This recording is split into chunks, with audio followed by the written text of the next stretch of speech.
Eu sou Nilton, professor de jornalismo, estou na universidade desde 79 e sou um dos coordenadores do Projeto Bravo, que é esse projeto, essa relação Brasil-Bolívia, na tentativa de se reconstruir essa unidade do que a gente sempre foi, de um continente cujas fronteiras foram impostas, né, ou por português, ou por espanhóis, ou mesmo pelas guerras, né, como na Guerra do Paraguai o Brasil avançou a fronteira, só que o Projeto Bravo pensa a América Latina como um todo, sem fronteiras linguísticas, sem fronteiras culturais, no sentido de que nós somos irmãos, né? Filho da Mãe Terra, que essa é a perspectiva dos povos da América Latina, a Mãe Terra que gera tudo, que gera vida, que gera o homem, que gera a natureza, tudo isso. O Apachamama, como diz os povos da América Latina. Então essa casa grande que comportaria todos nós, todos os filhos, com todas as religiões, com todas as cores. E como diz os zapatistas, um mundo que caibam todos os mundos. Então, em resumo, o Bravo é essa tentativa de reconstruir essa relação, iniciando pelo cinema, mas desaguando dentro da cultura, da comunicação, é nesse sentido.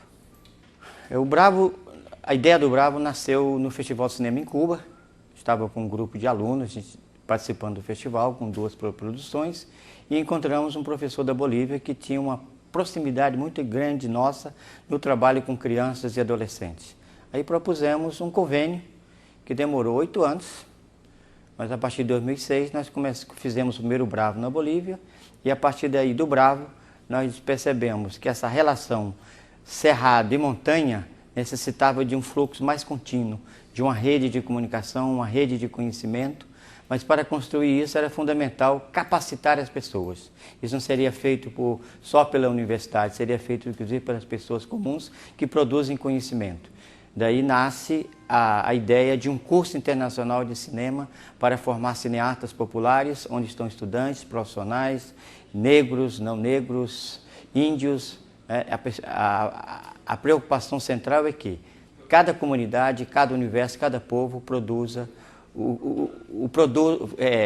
organize os bens culturais que eles acharem importantes, seja na perspectiva do cinema, da cantoria, do jornalismo ou do saber. Surpreendentemente, eu guardava a impressão que a montanha era muito diferente do cerrado. A gente tinha informação de que os povos da montanha, do altiplano, eram mais fechados, mais sisudos, mais sérios, mas quando a gente foi conviver, nós percebemos que eles são tão alegres, tão esculachados perante a vida como nós. Então há uma proximidade porque sempre houve uma relação historicamente.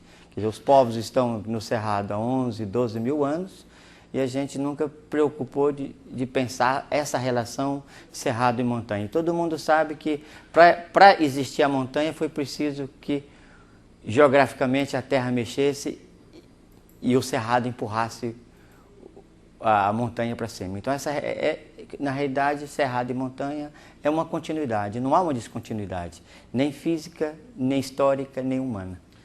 O Bravo se propõe também a retirar, recuperar a universidade extramuro.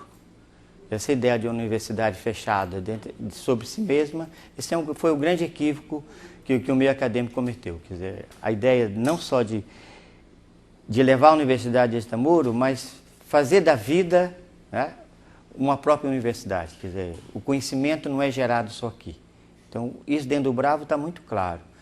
Os povos indígenas que participam são portadores de conhecimento extraordinários, né? Que muitos não foram superados e muitos estão sendo hoje a tábua de salvação em determinados casos, né? Da medicina, da biodiversidade, né? Na realidade, a conceituação de sociedades mais harmônicas, mais organizadas, onde o chefe não é o que manda, o chefe é o que convence. Então, a democracia do sonho está toda aí. Então, a gente está percebendo exatamente isso. Que a universidade tem que fazer esse movimento, no sentido de não só de ir extramuro, mas permitir que ela se transforme numa universidade popular. Ou a universidade faz esse movimento, dialoga com a vida, ou os movimentos sociais, os povos vão criar suas próprias universidades, como está acontecendo na França, que tem 200 universidades populares, e nós estamos caminhando nesse sentido. Na América Latina você tem línguas, o Cerrado tem várias línguas que não são reconhecidas. Então, começar um diálogo criativo entre essas várias línguas, vários povos, nós achamos, né, que os meios audiovisuais eram o caminho mais correto. Porque além de facilitar esse diálogo, você trabalha com uma outra estética do belo, né? O audiovisual, com as cores, ele permite que as várias belezas se encontram com um sentido extremamente extraordinário, sem formatar um padrão único de beleza, como nós estamos acostumados. Então o audiovisual permite esse diálogo, permite uma velocidade de produção e, sobretudo, facilita com que cada grupo, independente de conhecimento técnico mais aprofundado, possa também produzir muita coisa e socializar, como é o nosso sonho.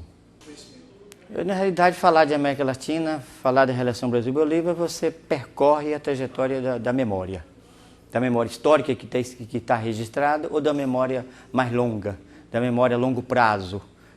Talvez, como diz o Miolo, essa memória que começa há 500 anos. O que ocorre na Bolívia hoje não começa hoje, começou há 500 anos, quer dizer, é um longo processo. Então, falar de audiovisual é permitir, capacitar os grupos a se apropriar de um instrumental ou de ferramentas que permitem guardar parte dessa memória nos arquivos digitais ou nos arquivos audiovisuais. Quer dizer, os arquivos digitais e audiovisuais, eles auxiliam a memória coletiva. Muita coisa que poderia se perder, que fique... ela hoje não, você fortalece a memória coletiva nesse sentido. Agora, para perceber, para entender melhor esse universo, essa relação, essas diferenças de cultura, nós precisamos seguramente de reinventar a trajetória da ciência. Porque o conhecimento, a ciência que nós produzimos, ela tem uma base extremamente cartesiana, positivista, e que segue um trajeto de começo, meio e fim, dentro de determinados caminhos metodológicos. Quer dizer, isso é ciência, isso não é. Quer dizer, essa variedade de povos, de conhecimento, exige uma outra base de conhecimento, uma outra ciência, ou uma ciência que permita o reconhecimento de todos os povos. Boaventura tem uma palavra muito boa que ele vem incorporando de Paulo Freire, que é a ecologia dos saberes.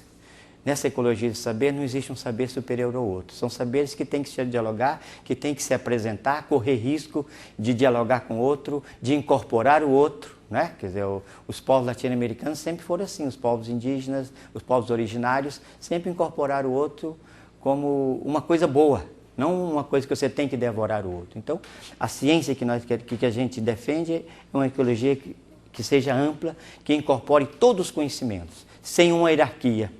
Isso não quer dizer que os conhecimentos não se opõem, é que não há hierarquia. O conhecimento de um povo é tão importante como o do outro, o conhecimento tecnológico, e nenhum conhecimento é um conhecimento puro. Não existe a ciência pura. A ciência pura está cada vez mais mole, porque na realidade não existe uma verdade única, existem verdades, e nós temos que ser tolerantes, né? Então essa experiência com a Bolívia nos ensina muito, que nós temos que ser muito humildes, porque sabemos muito pouco, e que temos que ser generosos para aprender mais.